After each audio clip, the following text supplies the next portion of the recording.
Okay, we are back. But then kuna tabia zingine, 2014, I hope kuna tabia zitaisha. You cannot be waiting for someone kwa stage. Nilikuwa hapa tu nikikungoja. You can't be waiting. What posture is this?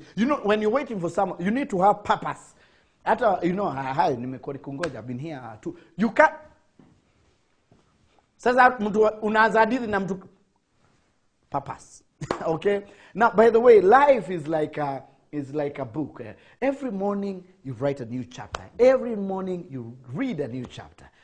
And by the way, it's because of some of the reasons I had a privilege of interviewing a man of God, a leader, a government advisor. Yana advice mpaka ma president, ameandika vitabu, lots of motivational, inspired millions, has world bestsellers, is a man of God, is a doctor.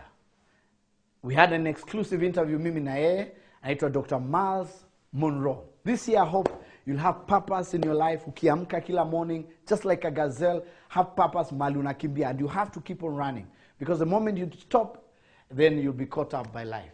And this, as we said, is your year. It's a year. Hii ni ile mwaka unasikiaka hii ni ile nilikuwa nimengojea. Kama kuna mwaka ulikuwa unangojea. Ni 2014. Okay, here's introducing Dr. Myles Munroe, exclusive on Churchill Show. I hope you'll be blessed. Exclusive on Churchill Show. In Kenya we say karibu sana. Karibu sana. Yeah. Let's welcome. Welcome. Mambo is forever. Mambo. Okay. And then they say power. Power. What is it? It's real cool. Oh my goodness. Power. I think I found my teacher. Welcome. Mambo. Power. Power. And then you do this. All right. Karibu sana. Welcome. It's just so great to have you here Power. in Kenya. Power. Nashukuru power. Yeah. Why Kenya? I mean, why Kenya? Kenya is a fulfillment of a dream. Right. I've been invited to Kenya over the past 20 years. Right. Invitations every year. Yeah. Coming to this beautiful country. Yeah. I never could fit Kenya into my schedule. Oh my. But this year, Yeah. on the 50th anniversary of this nation's independence, Right. this was the year. You're home. I can tell you, I can guarantee you're home. I'm Do home. you feel like you're home? Do you have rice and We have lots of rice. cook rice with beans? Yeah, that's your favorite? Yeah. It's called madondo. Madondo. Madondo. Okay, I want madondo. Madondo. Madondo. Madondo. Yes. I want madondo. Yes, madondo. Plenty madondo. Now there are over 10 million Kenyans. They don't know where Bahamas is and how Bahamas. Maybe in a minute, Yes. what was Bahamas? The Bahamas is a archipelago. That means it's a nation of many islands. Right. 700 islands make up the Bahamas. So the Bahamas is a beautiful place. Yeah. I pastor one of the largest churches in the Bahamas, but I also am a businessman, also am a consultant and advisor, also a leadership trainer. So I wear about 7 different hats. Yes. Yeah. No, you're 7 different hats. I mean, how do you combine? How do you manage your time? I think versatility is necessary for you to make it in the world today. Right. And I've found that there are 3 ways for you to have an effective life. Right. First, you must choose your priorities. Yeah. You must know exactly what you want. Right. Then you must organize your life based on those priorities. Right. And then you must discipline yourself to follow what you organized. In other words, follow your plan. And that's what I do in my life. Yeah. So the key to success really is not trying to do everything, defining what you were born to do, and then document it, and then plan your life around it, and then focus on it and discipline yourself. And I would teach people this, that the greatest discovery in life is the discovery of purpose. Purpose is defined as original intent for creation. In other words, everything that exists was created for an intentional reason. Birds were created to fly, fish created to swim, seeds created to produce trees. You, therefore, created to do something very specific. Most of us never find it because our culture destroys it by giving us a career.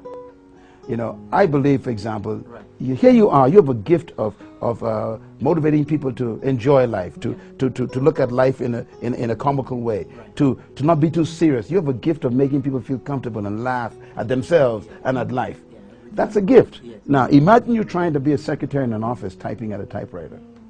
You'll be depressed, frustrated, right? So your purpose is the thing that you love to do. It's also the thing that you have a natural passion for. Right.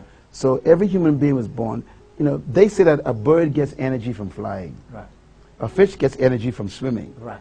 So when you find what you were born to do, it actually gives you energy, it doesn't kill you. Yeah. So if your job is killing you, you're not in your purpose. Impressive. Now, there's one thing we're suffering from in Africa in terms of leadership and mentorship. Yeah. Again, my response would be to get one of the books that I've just released. My latest book is on succession and mentoring. The book is called Passing It On.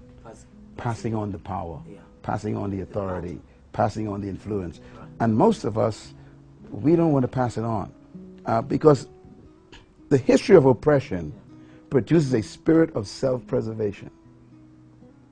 I'm going to repeat that. Oppression produces a spirit of self-preservation. When you've been restricted from having things that you really should have, when you finally get them, you want no one else to have them. Okay. That includes power, money, position, or influence. Right. So once you get it, you kill all your enemies around you. Matter of fact, you think everybody's an enemy who want to share your power. So this is why we don't mentor people. The greatest act of leadership is actually mentoring. Mentoring is preparing someone to take your place. The average leader in developing countries don't even want to lose his place. He don't want to give up his place. He want to die in his place. Is it an African problem? It's not an African problem. It is an oppression problem. Oppression, Because it's the same way in South America, it's the same way in the Far East and Pacific we have been, it's the same way in the Caribbean, it's the same way here in Africa. Some people don't know that it's better to leave early than to stay too late.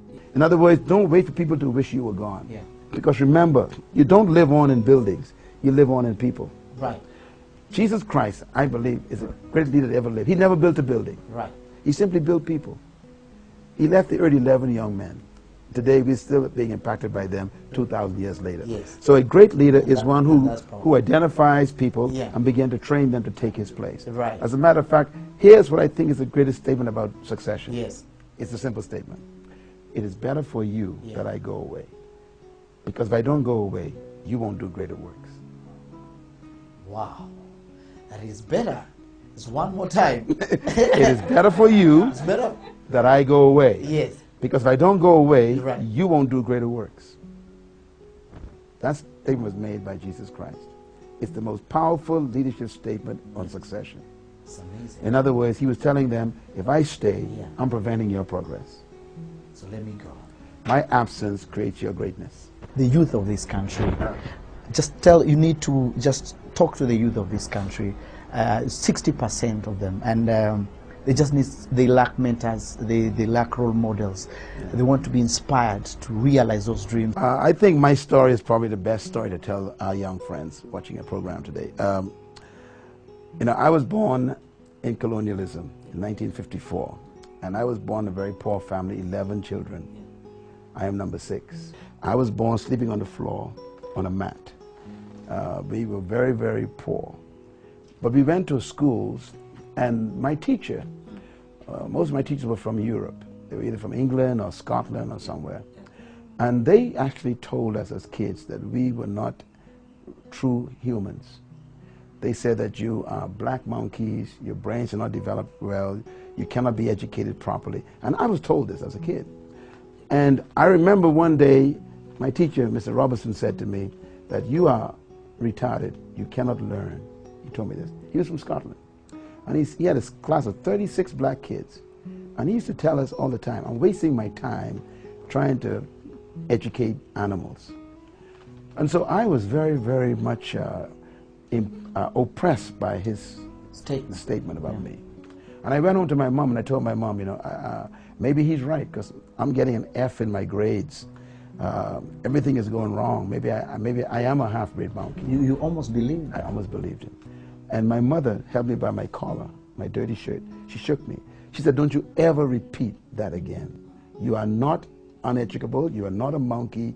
You are not a black, uneducated fool. You are my son. Oh, yes. You are smart. Yes. And then my mother did something. She took this book that she was reading, and she turned to a chapter in the book, and she said to me, memorize that.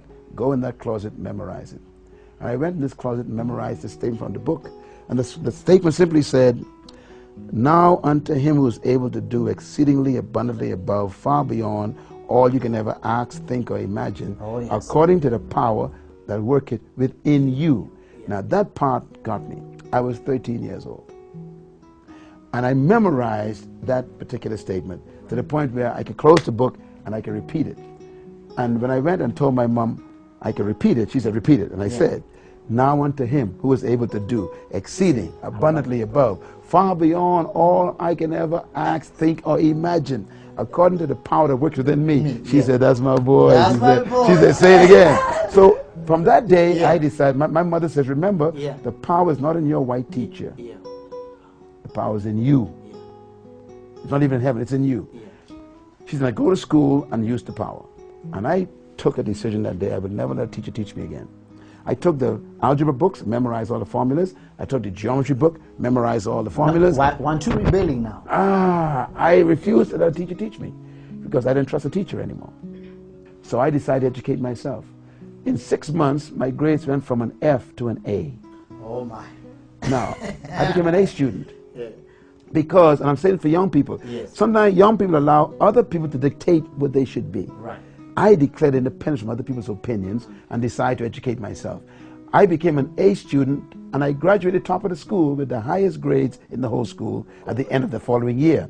When I graduated, they gave me a plaque. It says the most advanced, the most progressed student. Right. I took the plaque to Mr. Robertson, my teacher, gave it to him. And I said, this is from a monkey. No, you didn't. I sure did. I got whooping for it, but I took it. I want to remember that monkeys can make A's. He's a monkey. You only poor. But you only poor. You poor. You poor. You only poor. You poor. You're poor, son. I'm telling you. That's great. I'm dangerous. So a few years ago, I went to England to teach a seminar in London.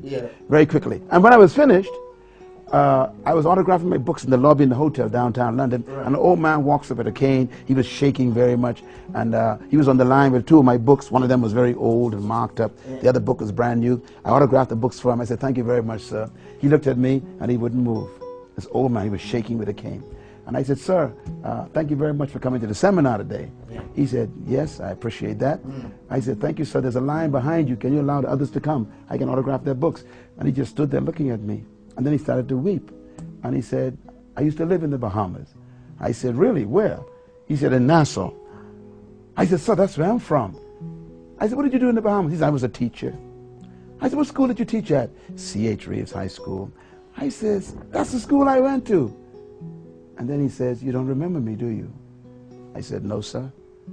And he said, I'm Mr. Robertson. I jumped up from my chair. I ran around the table. And I grabbed this old man. He was so frail and shaky. And we hugged each other. A black young man and an old white man hugging in a lobby downtown London filled with people. And he was crying. And he kept saying, I am so sorry. I said, Mr. Robertson, what are you sorry about? He said, your books are in our bookstores in Scotland. And I heard you were going to be in London. I took the tube and took a ferry and came all the way here because I wanted to have you know that you are my teacher. I read your books and they changed my life. I said, Mr. Robertson, you mean this half-breed, retarded monkey wrote a book that changed your life? And he hugged me and we wept at each other. And my point is this, young people, inside of you is an awesome author. Your teachers don't even know how good you are. Don't believe other people's opinion.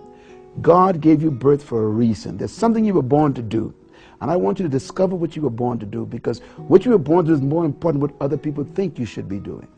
So you don't need to wait until you're an adult to do great things. Start now. Do like David. Go kill a giant and make a name for yourself. Oh yes, Unipower. Unipower. Yes. Thank you so much for coming through. Thank you. You're our first guest in this exclusive chat room. Thank you. And always saying Asante Sana.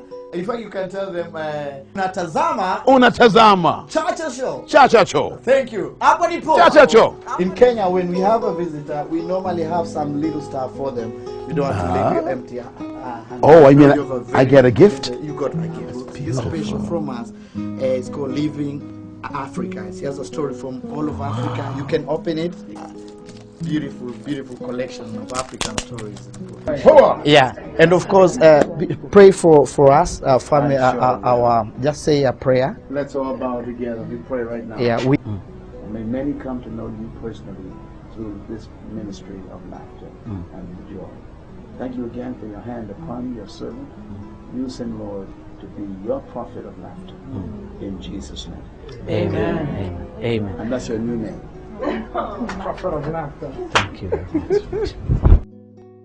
Amen. You have it. Thank you.